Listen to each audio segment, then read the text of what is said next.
इस वीडियो को पूरा देखो। आज ही आपके जीवन से सारी परेशानी खत्म होगी। और चैनल को सब्सक्राइब और वीडियो को लाइक करें। को भेज दूंगा। उसने कहा मैं तुम्हारे लिए सहायक भेजूंगा, वो तुम्हें मदद करेगा, वो तुम्हें उठाएगा, वो तुम्हें चलाएगा, वो तुम्हारी निर्बलता में तुम्हारी ताकत बनेगा। आमीन। चलिए हम शुरू करें। चलिए मेरे साथ खोलिए आज लूका रचित सुसमाचार उसका पहला अध्याय। अगर आपके पास मेरी तरह हार्ड कॉपी है तो हार्ड कॉपी खोलें, अगर नहीं है तो आपके लिए प्रोजेक्टर में आएगा, वहां देखिए। लेकिन चर्च में कोई भी मोबाइल ओपन नहीं करेगा, अगर आपने किया है तो बंद कर दीजिए।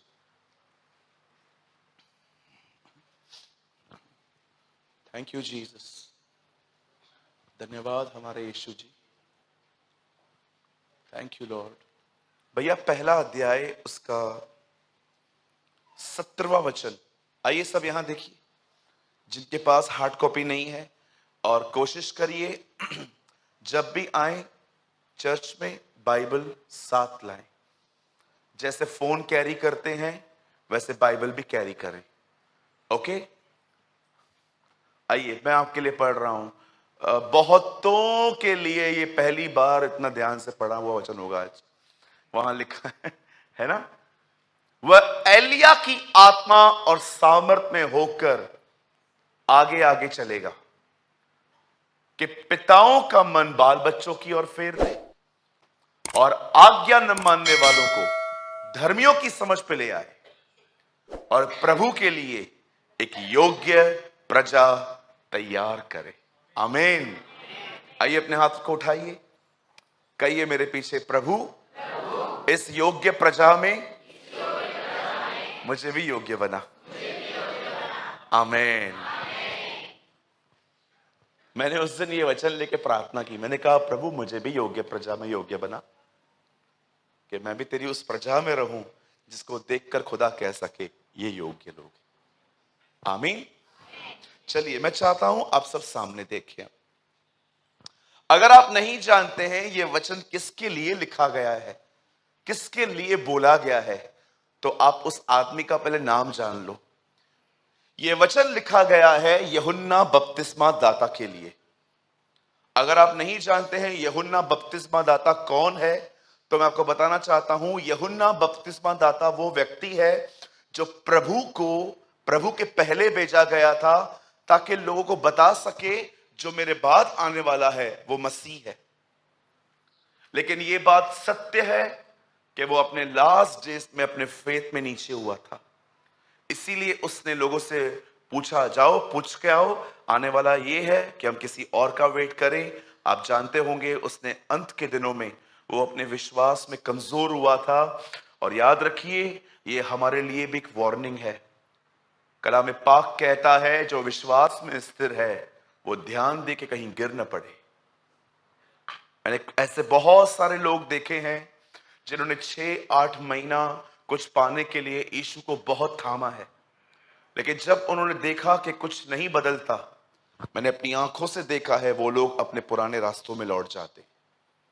क्योंकि बहुत लोग हैं जो एक्चुअली सिर्फ परमेश्वर से उम्मीद करते हैं कि वो उनके लिए कुछ करे। सब यहां देखिए, जो पीछे बैठे हैं विशेष आप लोग सुनिए।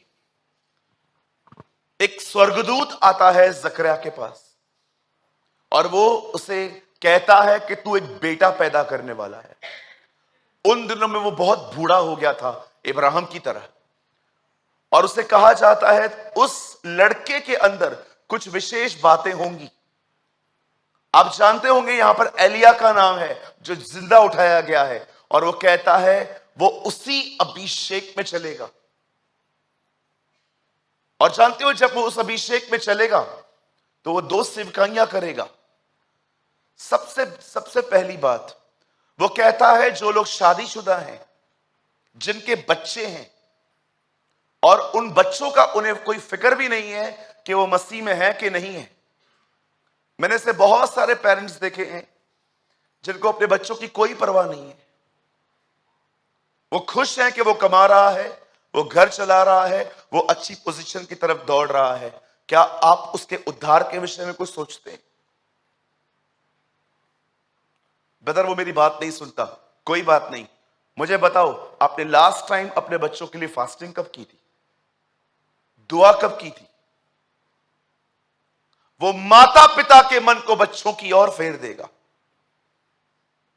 मैं आपसे पूछना चाहता हूं, आप खुश हैं? आपका बेटा, आपकी बेटी बपतिस्मा लेके कलीसिया में बैठी है, क्या वो खुदा के साथ चलती है? सोचो। आप जितने भी लोग शादीशुदा हैं यहां, जिनके बच्चे हैं, मैं आपसे पूछना चाहता हूं, क्या आपके बच्चे मसीह में हैं? हां भैया हैं। खुदा के साथ चलते हैं?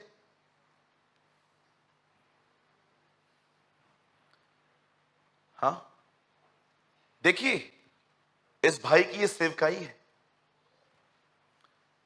ही टर्न, वो लोगों के मनों को फेर देगा, उन्हें फिक्र हो अपने बच्चों की।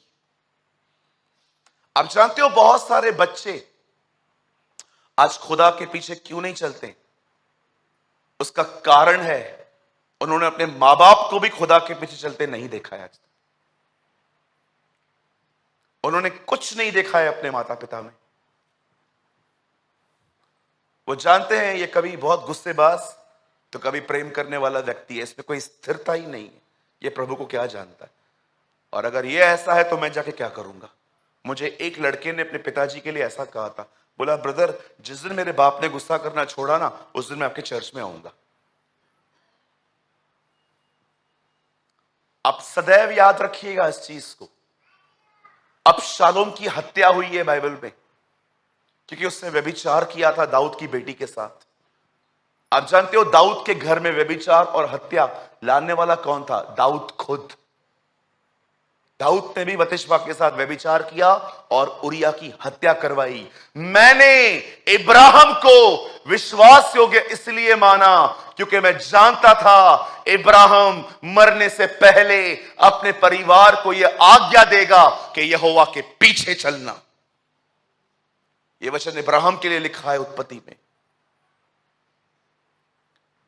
चलो मैं मानता हूं आपके बच्चे कई बार आपकी बात नहीं मानते हैं। मैंने भी प्रैक्टिकल देखा है कि कुछ बच्चे बहुत एरोगेंट होते हैं।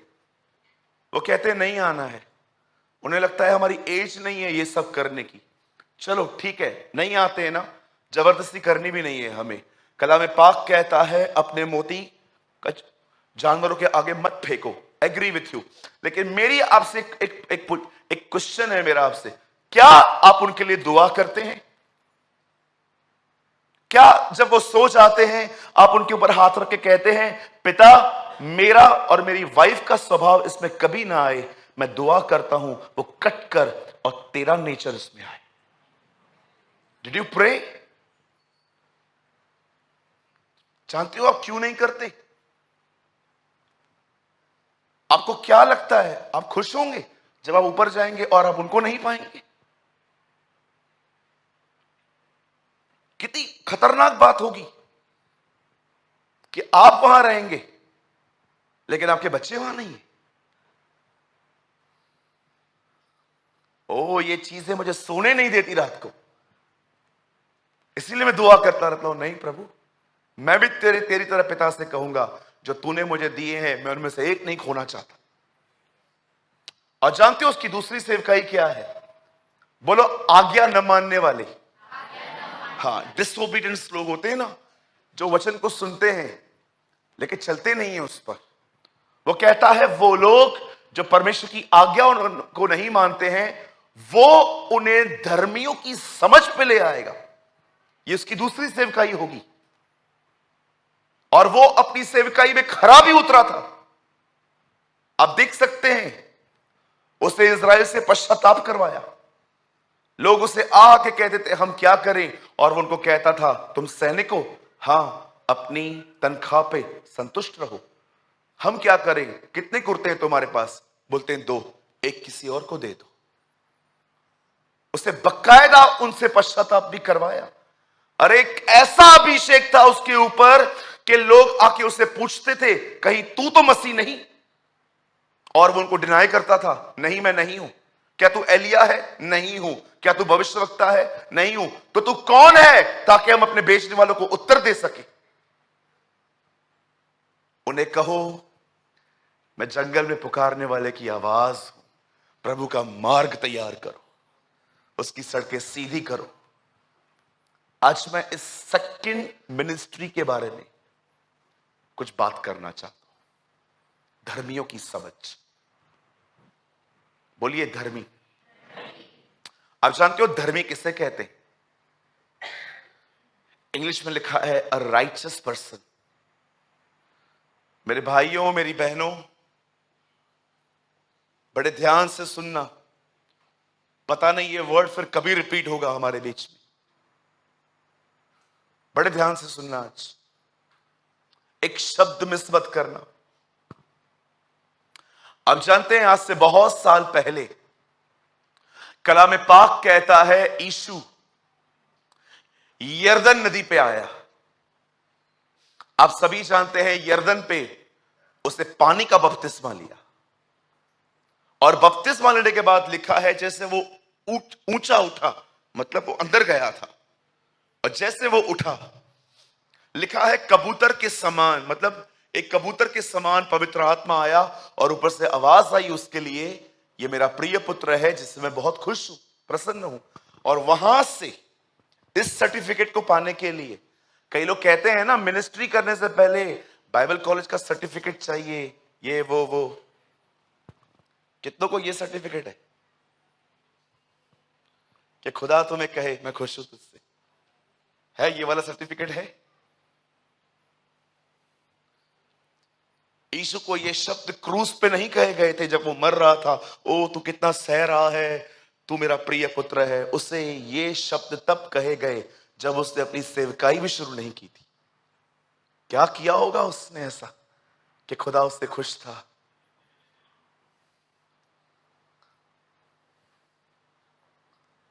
है हमसे परमेश्वर खुश है?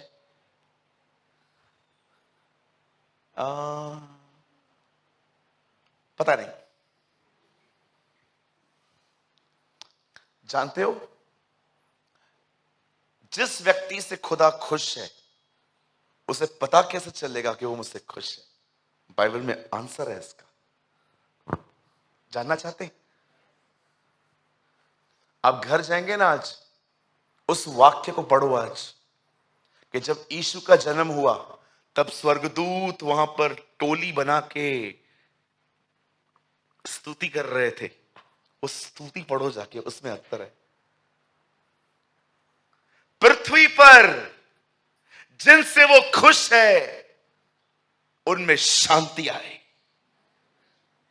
आप जानते हो जब परमेश्वर आपसे प्रसन्न होता है तो आपको कैसे पता चलता है कि वो खुश है? वो आपको कंटिन्यू पीस में रखेगा। यस, वो आपको शांति में रखेगा। पृथ्वी पर जिनसे वो प्रसन्न है उनमें शांति हो। स्वर्गदूत गाते हैं वहां पर ये गीत। बाइबल ही एक्चुअली बाइबल को एक्सप्लेन करती है। वचन ही वचन को खोलता है।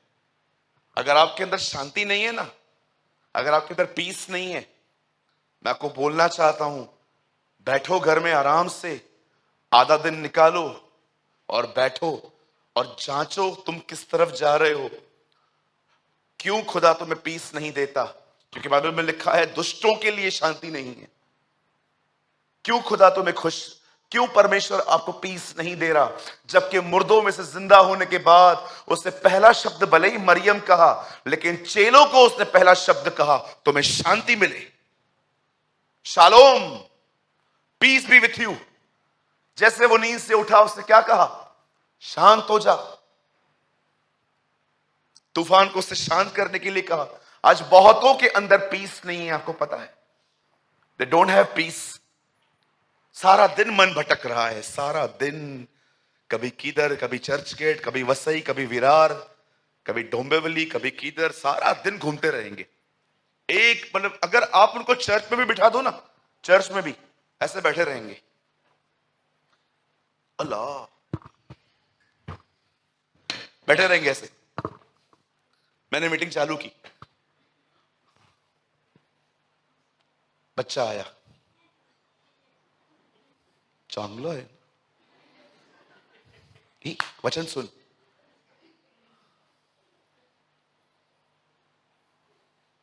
वो बहन उठी,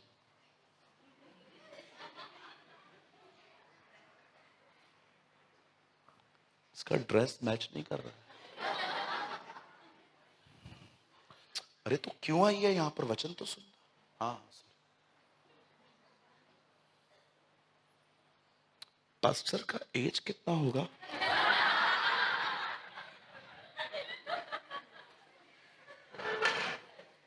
ये हालतें लोगों की आज,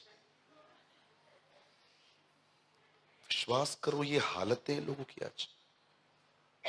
हंसो भले, कोई प्रॉब्लम नहीं है, लेकिन ये हालतें हैं लोगों की आज।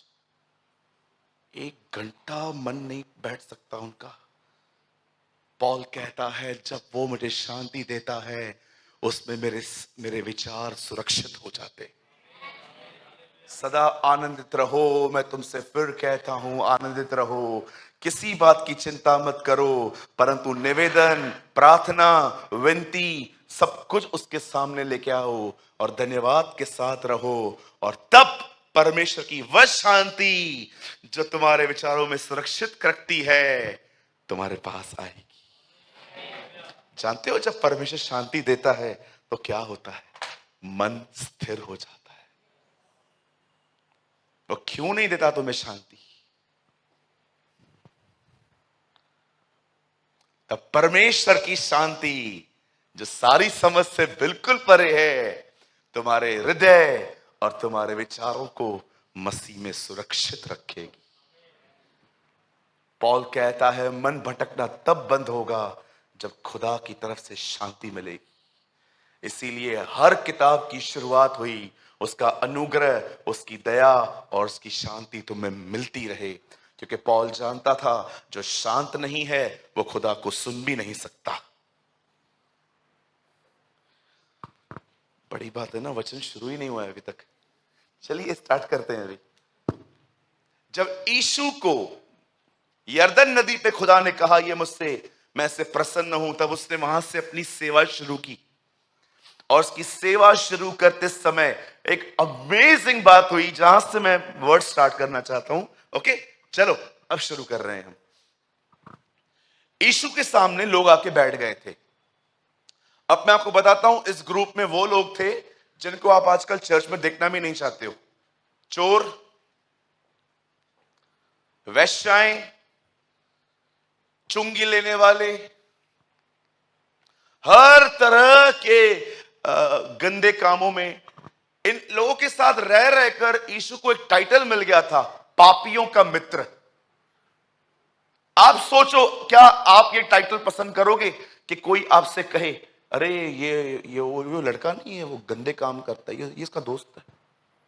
डिस्टर्ब हो जाओगे आप डिस्टर्ब हो जाएंगे।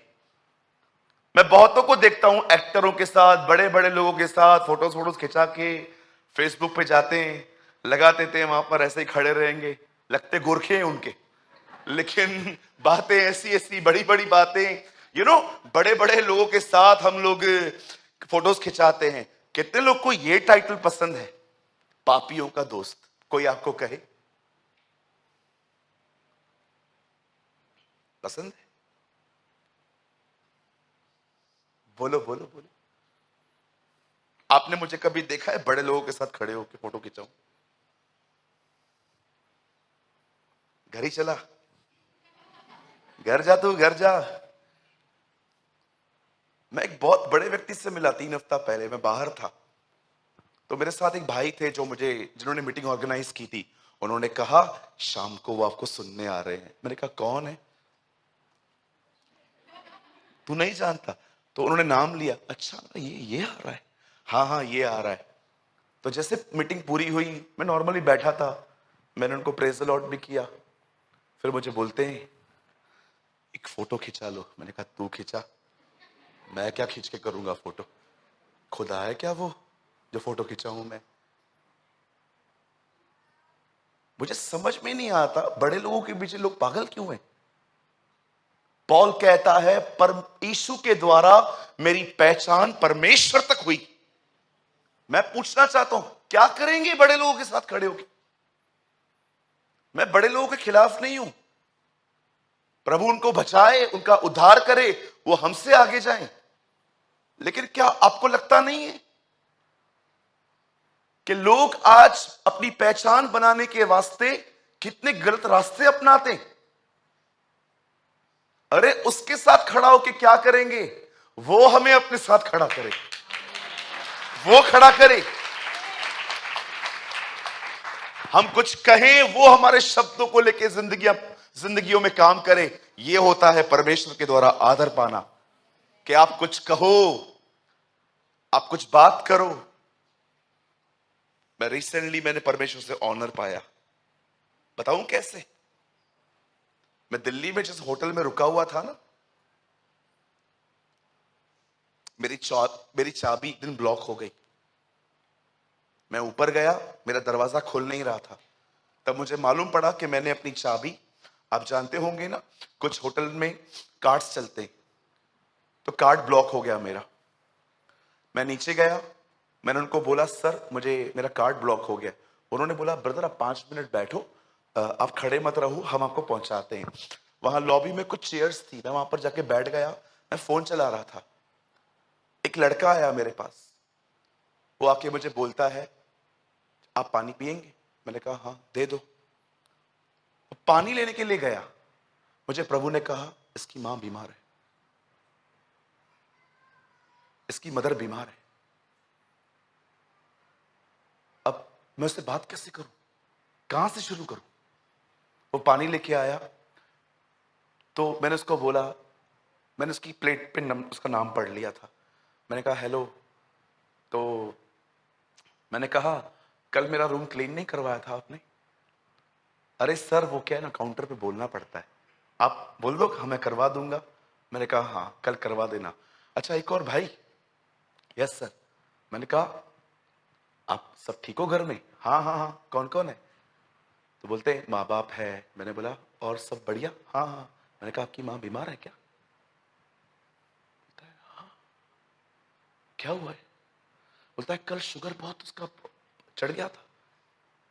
मैंने कहा कब? मैंने कहा आई एम अ प्रीस्ट। अब क्या करूं, मुझे बोलना पड़ा। मैंने बोला I am a priest, shall I pray for you? हाँ हाँ चलेगा। मैंने आंखें बंद थी, दुआ में उसकी खुली थी। मैंने कहा पिता इसे ठीक कर यीशु के नाम। नेक्स्ट डे मॉर्निंग में मैं 10:15 नीचे उतरा, वहां पर खड़ा था, बोलता है my mother is better now.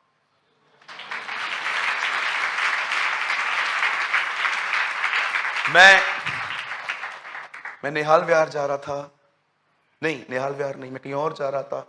प्रभु जानता है जब तक मेरा डेस्टिनेशन नहीं आया जहां पर पहुंचने का, मैं तब तक रो रहा था। मैंने कहा प्रभु तू कितना प्यार करता है अपने लोगों से, how much you love your people. मैं इतना खुश था, आपको पता है मुझे यही सेवकाई चाहिए थी। सिर्फ ये सेवकाई नहीं जहां पर 1000 लोगों के सामने खड़े होकर प्रचार करूं। प्रभु मेरे को मुझे अनुग्रह दे के जब मैं लोगों से मिलूं, एक गरीब आदमी के लिए भी खुदा मुझे कुछ कहे उसके लिए, और मैं उससे बात करूं। मैं जा भी रहा था, लास्ट में मैंने उससे कहा, मुझे मुझे लास्ट टाइम भी मैं जब जा रहा था तो मुझे बोलता है ब्रदर मेरा मम्मी है ना अभी बहुत बेटर है। मैंने कहा बिल्कुल ठीक हो जाएगी, यीशु उसको ठीक करेंगे। तो मुझे उसने बोला सर नेक्स्ट टाइम कभी आओगी? मैंने बोला मैं आऊंगा, लेकिन सुन मुझे मुझे ढूंढना बहुत आसान है। बोला क्यों? मैंने कहा go and just type YouTube